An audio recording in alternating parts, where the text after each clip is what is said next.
예. 저기도 광주 광산구입니다. 또 공교롭게도 이제 광주에 각기 다른 이슈가 9.15 준비가 돼 있는데 전국 곳곳에 지난주에 세차게 몰아친 수마 폭우로 아직까지 수해 피해 지역 복구가 한창입니다. 그런데 이 와중에 일부 지역에서 물 축제를 열겠다, 강행하겠다 이것 때문에 꽤 말들이 많습니다. 허주연 변호사님. 광주 광산구인데 워터락 페스티벌이라고 해서 이게 뭐 해마다 좀 있었던 것 같아요. 그런데 이게 지금 과연 물축제를 할 때냐라는 전국적인 비판이 좀 휩싸인 것 같아요. 지금 시기가 적절하지 않다는 생각이 들기는 합니다. 물론 광산구뿐만 아니라 다른 지역에서도 물축제를 하겠다라고 이미 계획되어 있는 곳이 많았는데 광산구가 유독 이렇게 눈에 띄는 이유는 뭐냐면요. 이번 광주시에서 수해 피해가 상당히 컸는데 피해 규모가 361억 원이었습니다. 그런데 광산구는 광주 북구 다음으로 피해 규모가 두 번째로 컸던 곳이거든요. 예. 그런데 축제의 성격이 워터락 페스티벌이라고 해서 이 각자 오는 사람마다 물총을 지참을 하라고 공지가 나가요. 그래서 서로 물총 쏘고 연예인 불러서 음악 들으면서 춤도 추고 노는 이런 건데 사실 예. 이게 여름마다 이렇게 더울 때 시민들 더위를 식혀주기 위한 축제로 오래 지속이 되어 온 데다가 이게 뭐 광주시에서만 한다고 하는 게 뭐 시에서 행정자치단체만 한다는 게 아니라 이 지역 상인들, 소상공인들이랑 같이 협업을 해서 어떤 지역 경기를 부양하기 위한 그런 목적도 있는 행사거든요. 그래서 행사 자체의 취지는 좋습니다만 이 행사의 성격을 비추어 봤을 때 지금 시점에 이게 적절한가 이런 비판이 있는 거죠. 예. 지금 광산구 쪽에서 이 비판이 계속해서 지속되니까 행사 개최 자체를 보류하겠다 이렇게 한 발 물러선 입장을 보였는데요.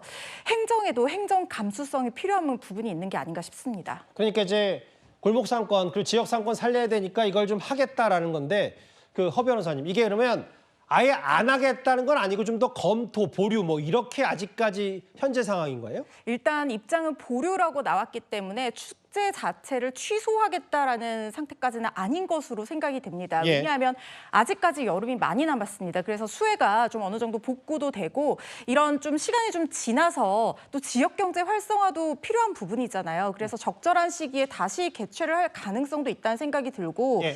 지금 제가 좀 눈에 띄는 부분이 장흥군에서는 사실 직접적인 수해 피해가 큰 지역은 아니지만 물 관련 축제를 여는데 축제 수익금 일부를 수해 예. 지역에 기부할 예정이라고 하거든요. 시간이 지나서 이 축제를 연다고 하더라도 수익금 일부를 또 수해 지역 뭐 기부라든가 복구에 사용한다고 하면 시민들도 국민들도 어느 정도 납득하지 않을까 하는 생각이 듭니다. 근데 보류라는 단어가 좀 뭔가 애매모호해서 뭐 연기면 연기고 취소면 취소인데 보류다. 좀 더 저희고 이 광주 광산구 워터락 페스티벌 물축제 이것도 한번 지켜보겠습니다. 물론 뭐 모든 여론이 다 하지 말라고 해서 떠밀리듯 안 하는 것도 행정에서는 또 문제가 될 수 있습니다만 지금 또 시국이 시국이고 상황이 상황인지라요. 이 수해 비상 상황에 어제 저희가 백경현 구리시장 테이블 위에 술이 놓여 있는 멀리 홍천까지 가서 뭐 춤판 벌였다, 덩실덩실 춤췄다 이 논란 전해드린 바가 있었는데요. 이 백 시장, 구리시장과 관련된 또 다른 논란거리가 있습니다. 일단 저희가 준비한 화면을 만나보겠습니다.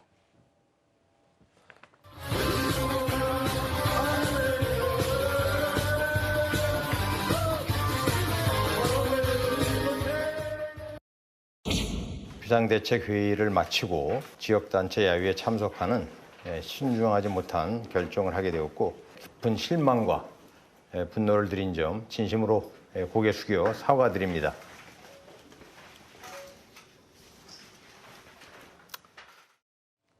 구리시장은 뭐 대통령으로부터 지적을 받았을 정도로 왜 경기 북부 그렇게 물난리로 시민들 피해, 인명피해까지 잇따르고 있는데 구리시장이 저 멀리 홍천까지 가서 시민들 만나서 또 춤추고 노래까지 부르냐 뭐 이런 비판이 있었는데요. 최수영 변호사님. 네. 그런데 이 백 시장을 포함한 국민의힘 소속 경기시장 군수들이 다다음 주 정도 되네요. 8월 4일 7박 9일 일정으로 해외 출장을 계획했다가 이게 또 뒤늦게 알려지면서 논란이 커졌었어요. 그러니까요. 뭐 이분들이 이제 신재생 에너지 벤치마킹으로 이제 뭐 선진국도 견학 간다고 하는데 내용을 보니까 그렇게 급한 사안도 아니고 또 그렇게 보니까 일정이 외유도 좀 섞여 있는 것 같아서 저는 제가 이걸 보면서 그렇습니다. 물론 이제 뭐 수혜가 예정된 것은 아니지만 지방자치단체장들이라면 바로 이제 우리가 일선행정의 최수장에 있는 분들 아닙니까? 그렇다면 반응성이 굉장히 중요한데 예. 이런 것들에 대해서 전혀 지금 뭐 보니까 파주시장 같은 경우는 수해 복구 현장에 가서 좀 있는 데지만 아직 여기에 대해서 뭐 지금 논란이 되니까 지금 뭐 한번 검토해 보겠다는 입장인 것 같은데 저는 이제 와서 이제 급하니까 뭐 취소한다 이런 얘기를 하는 것 자체가 저는 매우 이런 것들이 이제 말하자면 일선 지방자치단체장들이 공적 인식에 부족함이 있다는 생각이 들어요. 예. 그래서 저는 제가 좀 제안드리고 싶은 게 이 주민소환제라는 게 있지 않습니까? 우리가 국회의원은 이제 말하자면 그러니까 할 수 있는 법이 있지만 예. 지금 주민소환제는 이제 2007년에 도입이 됐는데 예. 이 주민소환제가 부적절한 언행을 했던 지방자치단체 선출직 의원들을 유일하게 징계할 수 있는 그런 권한인데 이게 2007년 도입된 이래 125건의 주민소환이 있었지만 딱 성사된 건 한 건이에요. 왜냐하면 이게 허들이 너무 높아요. 그러니까 이게 주민 총수의 3분의 1이 투표를 해가지고 유효 투표의 과반이 나와야 해직을 시킬 수가 있는데 이러다 보니까 이 선출직 의원들이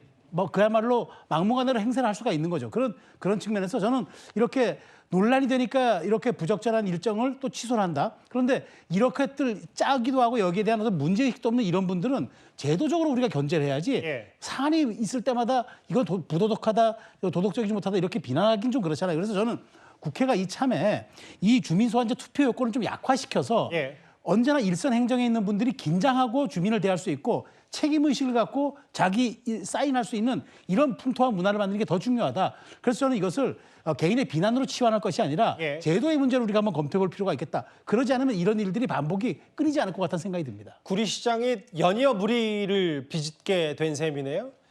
8월 4일부터 국민의힘 소속의 경기도 군수 시장들 뉴질랜드 7박 9일 정도 출장 가려고 했다가 일정 취소했고 그게 사실은 안 알려줬으면 또 출장을 가려 했던 거 아니냐라는 뭐 비판도 있었는데 수해 이후에 행정적인 문제라든지 혹은 물축제 그리고 해외 출장 얘기까지 도마에 오른 얘기를 저희가 9위로 종합해봤습니다.